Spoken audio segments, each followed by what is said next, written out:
Depuis mon enfance, j'ai toujours lu et entendu dire que Brigitte et Marilyn étaient les deux plus belles femmes au monde. Moi-même qui ai lu de nombreux livres à leur sujet au fil des décennies, je pensais machinalement qu'on ne pouvait pas les départager, tant elles avaient atteint un niveau de féminité et de charisme au-dessus de toutes les autres stars féminines.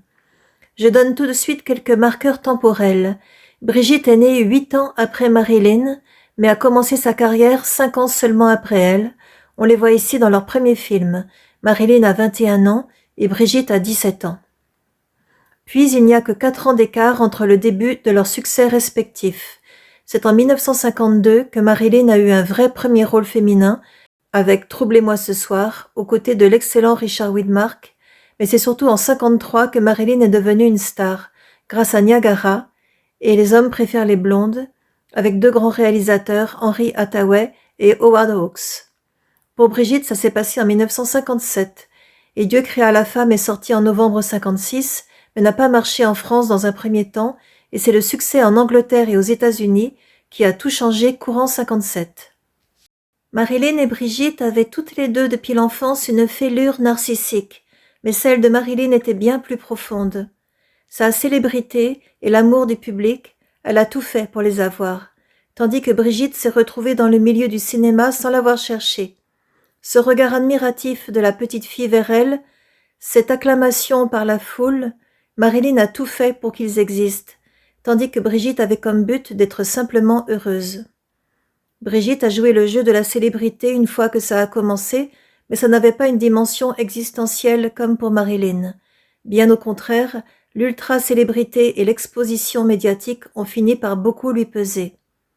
L'histoire de Marilyn, c'est celle d'une jolie fille du quartier parmi d'autres, armée d'un sourire radieux, qui a tout fait pour réussir, et qui effectivement ressemble le plus à la définition d'une star.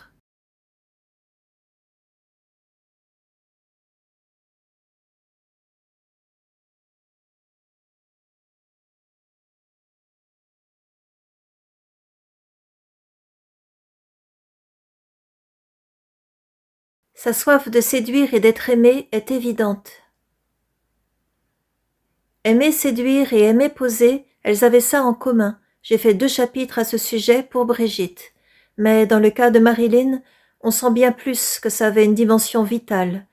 Et vouloir à ce point séduire des centaines de milliers de regards derrière la lentille d'un appareil photo, comme l'ont remarqué les photographes qui ont travaillé avec elle, peut traduire une grande solitude.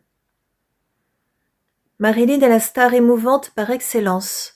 Son enfance, son sentiment d'abandon par ses parents, sa vie amoureuse compliquée et son décès prématuré et suspect atteignent notre cœur sans aucun problème.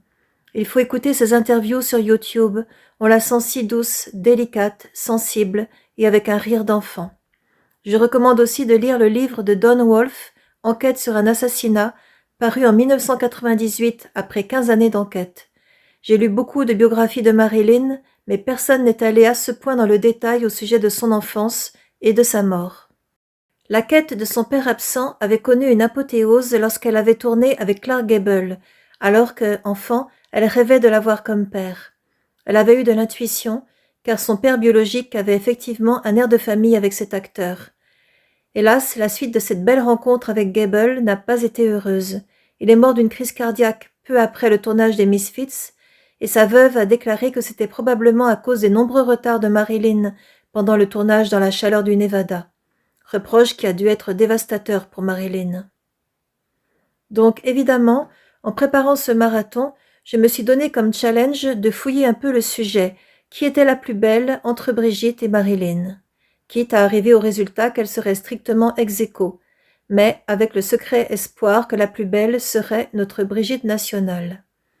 Mais le challenge a tourné court assez rapidement, car j'ai vite découvert quelque chose de très surprenant en faveur de Brigitte et en défaveur de Marilyn. Je m'explique. Si vous faites défiler des dizaines, des centaines de photos de Brigitte, vous ne savez pas où donner de la tête, tellement elle est belle et gracieuse partout, à toutes les époques, et vous avez envie de tout sélectionner. Il n'y a qu'une poignée de photos où elle est moins à son avantage sur 25 ans environ. C'est phénoménal. Or, j'ai découvert avec une certaine stupéfaction que pour Marilyn, c'est l'inverse. Si vous faites défiler des dizaines, des centaines de photos, Soit elle a cet immense sourire trop artificiel, ce qui était probablement révélateur de son envie d'être aimée et célèbre, mais ça a très mal vieilli. On n'imaginerait pas une vedette surjouer autant la joie sur tapis rouge de nos jours. Soit elle est surmaquillée, ce qui a assez mal vieilli aussi. Soit, étonnamment, elle n'a pas les traits fins. Il faut donc beaucoup chercher pour trouver des photos où elle sourit naturellement, n'est pas trop maquillée et a les traits fins. Pour dire les choses autrement, Brigitte était régulière comme un métronome dans sa beauté, et Marilyn était irrégulière dans sa beauté. Par exemple, ici, on ne peut pas dire qu'elle était la plus belle femme au monde. Bref, rien qu'en constatant cette différence abyssale, j'ai compris que le match était probablement joué en faveur de Brigitte. Mais j'ai quand même continué à creuser, et j'ai découvert que c'est Brigitte qui coche presque toutes les cases si on la met en comparaison avec Marilyn. Et je rappelle que Marilyn est morte à 36 ans et 2 mois, donc rien de ce que je vais montrer dans ce chapitre n'excède l'âge de 36 ans. Premier critère, à l'adolescence, ce n'est pas un secret, Marilyn n'était pas exceptionnellement belle, contrairement à Brigitte.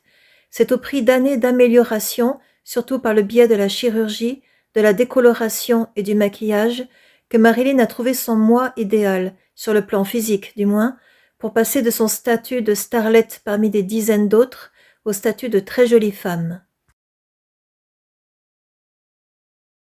Deuxième critère, comme l'ont dit beaucoup de gens qui ont rencontré Brigitte, son corps était parfait, mais celui de Marilyn ne l'était pas.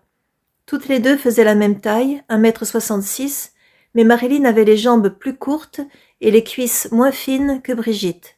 De plus, après avoir été très très mince jusqu'à ses 20 ans environ, Brigitte est toujours restée mince par la suite, jusqu'à ses 50 ans je dirais, tandis que Marilyn, après avoir été très mince elle aussi à ses débuts, a eu un poids fluctuant au fil des années. Son corps était parfois très mince, parfois non. Troisième critère, le sourire excessivement grand de Marilyn ne l'embellit pas, contrairement au beau sourire naturel de Brigitte. Également, ce trop grand sourire de Marilyn fait désormais démodé, alors que le sourire naturel de Brigitte fait moderne.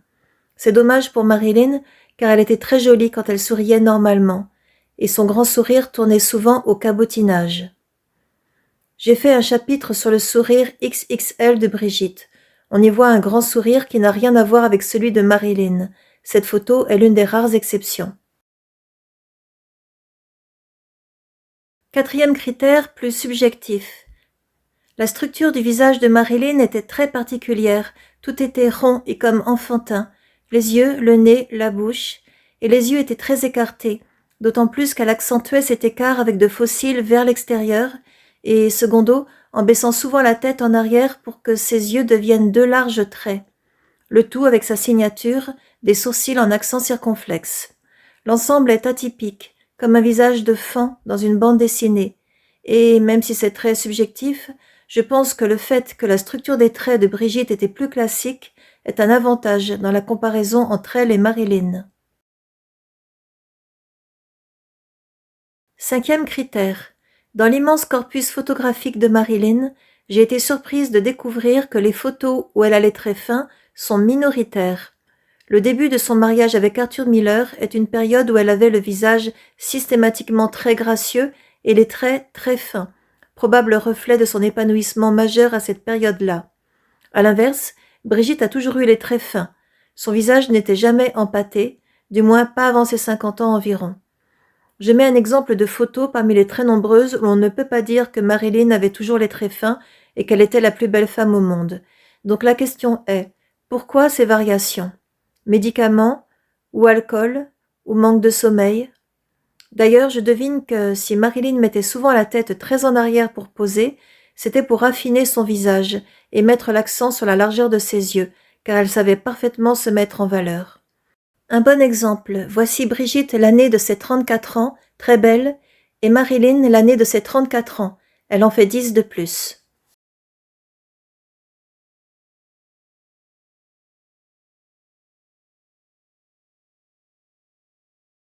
Un sixième critère est le côté naturel de Brigitte, bien plus présent que chez Marilyn, sa classe, sa sobriété dans son allure. Marilyn était presque uniquement en représentation sur le mode sexy, frôlant parfois le vulgaire. Les photos où Marilyn était foncièrement sobre dans son apparence n'étaient pas très fréquentes. Exemple de cette différence. Même pendant cette séance de 1959 en Angleterre, où Brigitte était en mode sexy pour une horde de photographes autour d'elle, elle restait sobre, là où Marilyn l'était beaucoup moins. Certes, ce critère ne concerne pas spécifiquement leur beauté mais leur image. Mais est-ce que l'on attend de la plus belle femme au monde depuis 75 ans qu'elle soit classe et naturelle, ou sexy aux limites du vulgaire? Ce qui rend la beauté de Brigitte bien plus moderne et intemporelle que celle de Marilyn, c'est le naturel de Brigitte, en particulier sur le plan du maquillage.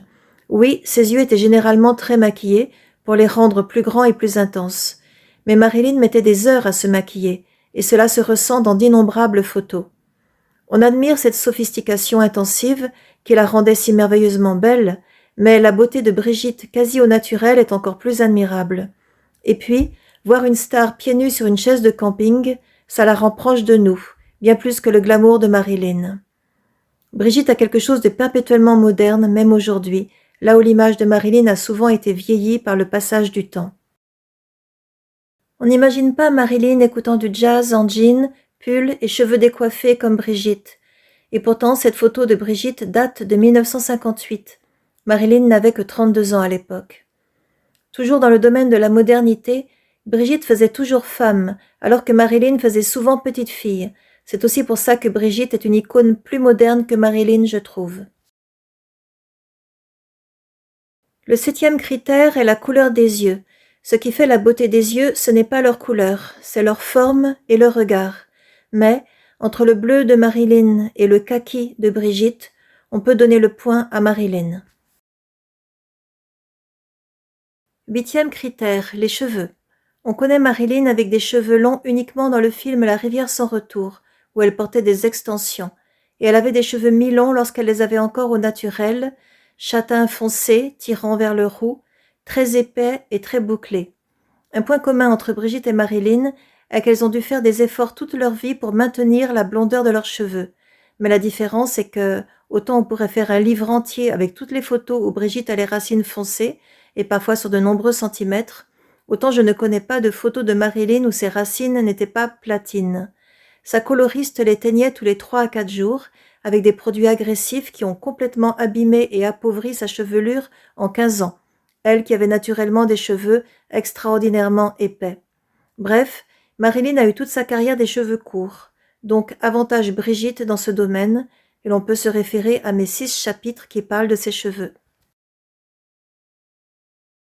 9e critère, très secondaire, les dents de Marilyn étaient petites et bien alignées, donc on lui donne le point, puisque comme nous l'avons vu dans le chapitre 57, Brigitte avait de grandes dents, en particulier ses 2 incisives centrales du haut, et ses dents supérieures étaient avancées par rapport à celles du bas. 10e critère, la luminosité de la peau. Celle de Marilyn était exceptionnelle, vantée par tous ceux qui ont travaillé avec elle.